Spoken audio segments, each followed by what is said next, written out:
Iran, Israel ও নিরীহ ফিলিস্তিনিদের মাঝে ভয়াবহ যুদ্ধ চলছে। আর এই মুহূর্তে আমাদের হাতে এসেছে যুদ্ধের সবথেকে তাজা আপডেট সংবাদ। প্রথমেই জানাবো, গাজায় ব্যাপক স্থল হামলা শুরু করল ইসরায়েল।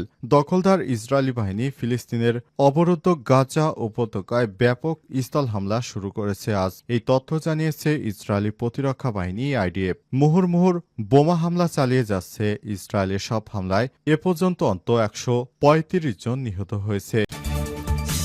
এরপর জানাবো, গাজায় এক রাতে ১০০ নিরীহ ফিলিস্তিনি নিহত।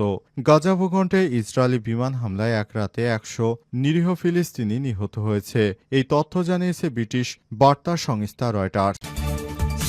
এদিকে দ্য নিউ ইয়র্ক টাইমসের সংবাদ বিশ্লেষণ, পাকিস্তানের সঙ্গে যুদ্ধে জড়ালে ভারতের সামরিক বিজয় অসম্ভব। পাকিস্তানের সঙ্গে যুদ্ধে জড়ালে ভারতের পক্ষে সরাসরি সামরিক বিজয় অসম্ভব, কারণ ভারত তার চিরপ্রতিদ্বন্দ্বী পাকিস্তানকে সামাল দিতে পারবে না বলে যুদ্ধক্ষেত্রে কোনো সমাধান পাবে না। আজ নিউ ইয়র্কের টাইমসে এক সংবাদ বিশ্লেষণে এই তথ্য উঠে এসেছে। এবারে জানাবো, ১০ বছর পর ইরান থেকে সৌদির হজ ফ্লাইট চালু। প্রায় ১০ বছর বন্ধ থাকার পর আবারও ইরান থেকে হজ ফ্লাইট চালু হয়েছে। সৌদি আরবের বেসরকারি উড়োজাহাজ সংস্থা ফাইন্যান্সের মাধ্যমে এই হজ ফ্লাইট চালু করা হয়। আজ এই তথ্য জানিয়েছে এএফপি। বিশ্লেষকদের মতে রিয়াদ তেহরান সম্পর্কের বরফ গলানো সর্বশেষ উদাহরণ এই। এবং সর্বশেষ জানাবো, চিকিৎসার জন্য সিঙ্গাপুরে গেলেন মির্জা আব্বাস। চিকিৎসার জন্য সিঙ্গাপুরে গেলেন বিএনপির জাতীয় স্থায়ী কমিটির সদস্য মির্জা আব্বাস। তিনি সিঙ্গাপুরে মাউন্ট এলিজাবেথ হাসপাতালে, অর্থাৎ ওবায়দুল কাদের যে হাসপাতালে চিকিৎসা নিতেন সেই হাসপাতালে চিকিৎসা গ্রহণ করবেন। প্রিয় দর্শক, এতক্ষণ শুনছিলেন সংবাদ শিরোনাম, এবারে বিস্তারিত। তবে তার আগে বন্ধুরা, অনুরোধ থাকবে এই সংবাদটিতে একটি লাইক দিন। এই চ্যানেলে আপনি নতুন হয়ে থাকলে আমাদের সংবাদটি দেখতে দেখতে চ্যানেলটি সাবস্ক্রাইব করে রাখুন। কমেন্ট করে বন্ধুরা আপনার মূল্যবান মতামত জানিয়ে দিন আপনি বিশ্বের কোন দেশ থেকে বা বাংলাদেশের কোন স্থান থেকে আমাদের সংবাদটি দেখছেন এবং শুনছেন। আর বন্ধুরা, এই সংবাদটি আপনার সোশ্যাল মিডিয়া ফেসবুকে বন্ধুদের মাঝেও শেয়ার করে দিন। এবারে বিস্তারিত। গাজায় এক রাতে ১০০ ফিলিস্তিনি নিহত। গাজা ভূখণ্ডে ইসরায়েলি বিমান হামলায় এক রাতে ১০০ জন নিরীহ ফিলিস্তিনি নিহত হয়েছে। আজ এই তথ্য জানিয়েছে ব্রিটিশ বার্তা সংস্থা রয়টার্স। গাজার স্বাস্থ্য মন্ত্রণালয়ের মুখপাত্র খলিলাল দেখরান বলেছেন, আমরা অন্তত ১০০ শহীদের খবর পেয়েছি। নাগরিক নিবন্ধন তালিকা থেকে অনেক পরিবার পুরোপুরি মুছে গেছে। তবে বিমান হামলার বিষয়ে ইসরায়েল সেনাবাহিনীর পক্ষ থেকে কোনো মন্তব্য পাওয়া যায়নি। আজ থেকে হামাস ইসরায়েলের মধ্যে যুদ্ধবিরতিতে নতুন করে মধ্যস্থতা শুরু করেছে মিশর, কাতার, যুক্তরাষ্ট্র। তবে এখন পর্যন্ত কোনো অগ্রগতি হয়নি।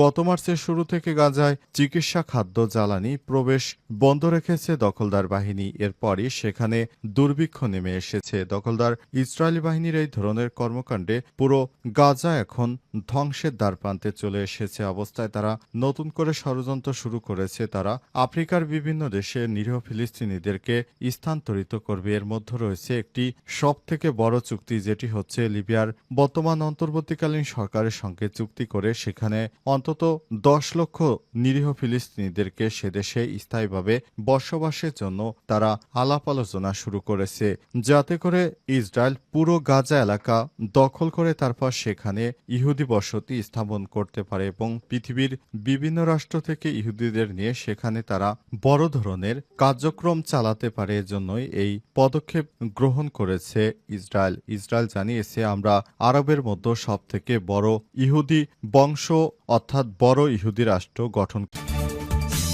গাজায় ব্যাপক হামলা শুরু ইসরায়েলের। দখলদার ইসরায়েলিরা গাজায় ব্যাপক হারে হামলা শুরু করেছে। তাদের এখন একটাই উদ্দেশ্য, সেটি হচ্ছে নিরীহ ফিলিস্তিনির সকল মানুষদেরকে তারা হত্যা করবে কিংবা তাদেরকে গাজা ভূখণ্ড ছেড়ে যেতে বাধ্য করবে। এজন্য নতুন করে এই হামলা শুরু করেছে নেতানিয়াহু সরকার। নেতানিয়াহু জানিয়েছে, এই হামলার ফলে সেখানে নিরীহ মানুষ মারা গেলে তাদের কিছু করার নেই, কারণ তাদের একটাই উদ্দেশ্য, সেটি হচ্ছে হামাস নির্মূল করা। করা হামাস পুরোপুরি নির্মূল করতে এই ধরনের অপারেশন শুরু করেছে ইসরায়েল। তারা বিবৃতিতে বলেছে, অপারেশন গিডিয়ন স্যারটের অংশ হিসেবে আমাদের দক্ষিণ কমান্ডের স্যান্ডিং এবং রিজার্ভ সেনারা উত্তর ও দক্ষিণ গাজা উপত্যকায় ব্যাপক স্থল হামলা শুরু করেছে। প্রতিরক্ষা বাহিনী আরও জানিয়েছে, স্থল হামলায় সহযোগিতা এবং হামাসের পাল্টা হামলা প্রতিহতে গত এক সপ্তাহে তাদের বিমান বাহিনী হামাসের ৬৭০টি লক্ষ্যবস্তুতে আঘাত হেনেছে। তার মধ্যে ছিল হামাসের বিভিন্ন সেল, সুড়ঙ্গ এবং ট্যাঙ্ক বিধ্বংসী সাইট। এগুলো পুরোপুরি অকার্যকর করা হয়েছে। বসতি স্থাপনকারী ইসরায়েলিদের রক্ষায় এই হামলা প্রয়োজন অনুযায়ী অব্যাহত থাকবে এবং বিমান বাহিনী এতে সহযোগিতা করবে বলে জানিয়েছে ইসরায়েলের সেনাবাহিনীর পক্ষ থেকে বলা হয়েছে, আমরা হামাসকে নির্মূল করব, তারপর গাজা ভূখণ্ড ছেড়ে দিব। এদিকে যুক্তরাষ্ট্রের প্রেসিডেন্ট ডোনাল্ড ট্রাম্প নতুন করে গাজায় এই ধরনের হামলার নির্দেশ দিয়েছেন। তিনি বলেছেন, আমরা বিভিন্ন রাষ্ট্রের সঙ্গে আলাপ আলোচনা করছি, যারা ফিলিস্তিনিদের গ্রহণ করতে চায় তাদেরকেই ফিলিস্তিনিদেরকে সেসব দেশে দিয়ে দেয়া হবে। গাজায় দ্য নিউ ইয়র্ক টাইমসের বিশ্লেষণ, পাকিস্তানের সঙ্গে যুদ্ধে জড়ালে ভারতের সামরিক বিজয় প্রায় অসম্ভব। পাকিস্তানের সঙ্গে যুদ্ধে জড়ালে ভারতের পক্ষে সরাসরি সামরিক বিজয় অসম্ভব। ভারত তার চিরপ্রতিদ্বন্দ্বী পাকিস্তানকে সামাল দিতে চাইলে যুদ্ধক্ষেত্রে কোনো সমাধান নেই। আজ প্রকাশিত এক নিউ ইয়র্ক টাইমসের এক সংবাদ বিশ্লেষণে তথ্য উঠে এসেছে। যৌথভাবে দ্য টাইমসের দক্ষিণ এশিয়া ব্যুরো প্রধান মুজিব মশাল এবং নয়াদিল্লিতে ব্যবসা অর্থনৈতিক উন্নয়ন বিষয়ক সংবাদদাতা অ্যালেক্সা ট্র্যাভেলি এই বিশ্লেষণটি করেছেন। এতে বলা হয়েছে, ভারত আর চিরপ্রতিদ্বন্দ্বী পাকিস্তানকে সামাল দিতে চাইলে যুদ্ধক্ষেত্রে কোনো সমাধান নেই। গত কয়েকদিন আগে পেহেলগাঁও হত্যাকাণ্ডের পর ভারত যে আক্রমণ শুরু করে সেদিকে ইঙ্গিত করে বলা হয়েছে, এই মাসে সহিংসতা বিশ্বকে মনে করে দিয়েছে যে কিভাবে ভারতের উত্থানকে ধীরে ধীরে পাশের সমস্যাগ্রস্ত দেশ পাকিস্তান বাধাগ্রস্ত করতে পারে। সামরিকভাবে ভারত এই মাসে পাকিস্তানের সঙ্গে অর্ধ শতাব্দীর মধ্যে তাদের সবচেয়ে বড় বিস্তৃত যুদ্ধের ড্রয়ের চেয়ে বেশি কিছু পায়নি। প্রতিপক্ষের সঙ্গে আকাশ মুখোমুখি সংঘর্ষে বিমান হারানোর পর ভারতীয় বাহিনী সংবেদনশীল পাকিস্তানি বিমান ঘাঁটির হ্যাঙ্গারের সঙ্গে তৈরি এবং রানওয়েতে গর্ত তৈরি করে সক্ষম হয়েছিল। ভারতীয়রা নিজেদের একটি কৌশলগত এবং উচ্চাকাঙ্ক্ষী কূটনৈতিক এবং অর্থনৈতিক শক্তি ভাবত। বিপরীত দিকে একটি ছোট দুর্বল দেশ ও দুর্বৃত্ত সন্ত্রাসবাদের পৃষ্ঠপোষক বলে অভিহিত করত পাকিস্তানকে। তারা এখন নিজেদের ভারতের সমতুল্য বলে মনে করে। যুদ্ধক্ষেত্রে ফলাফল উল্টে যায় ভারতের জন্য। এটি একটি স্পষ্ট ধাক্কা। ৪ দিনের এই সংঘর্ষে বিশ্বকে স্মরণ করে দিয়েছে যে পাশের সমস্যাগ্রস্ত দেশটির সঙ্গে ৭৮ বছরের সংঘাত সমাধানে ভারত কতটুকু সক্ষম। যে কোনো আক্রমণে প্রাণঘাতী হয়ে উঠছে পাকিস্তানের আয়ত্তে চলে যায়। যুদ্ধে বাধলে উভয় দেশের পারমাণবিক অস্ত্র মজুদের কারণে সরাসরি সামরিক বিজয় প্রায় অসম্ভব। চিকিৎসার জন্য সিঙ্গাপুর গেলেন মির্জা আব্বাস। চিকিৎসার জন্য সিঙ্গাপুরে গেছেন বিএনপির স্থায়ী কমিটির সদস্য মির্জা আব্বাস। আজ হজরত শাহজালাল আন্তর্জাতিক বিমানবন্দর থেকে একটি ফ্লাইটে ঢাকা ত্যাগ করেছেন। তিনি সঙ্গে আছেন তার সহধর্মিণী স্ত্রী আফরোজা আব্বাস এবং ব্যক্তিগত সহকারী মিজানুর রহমান সোহেল। মাউন্ট এলিজাবেথ হাসপাতালে চিকিৎসা নেবেন মির্জা আব্বাস। সেখানে তিনি ডায়াবেটিক্স, অর্থোপেডিক, নিউরোলজির বিশেষজ্ঞ ডাক্তারের পরামর্শ নেবেন বলে জানা গেছে। আগামী 25শে মে মির্জা আব্বাস আবার দেশে ফেরার কথা রয়েছে বলে জানা গেছে।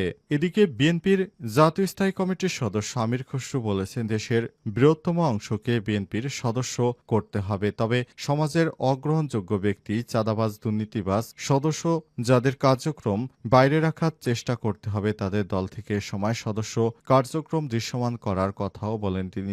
আরো বলেছেন, বিগত 15 বছরে বিএনপির নেতাকর্মীরা মিথ্যা মামলার শিকার হয়েছে, পালিয়ে বেড়েছে।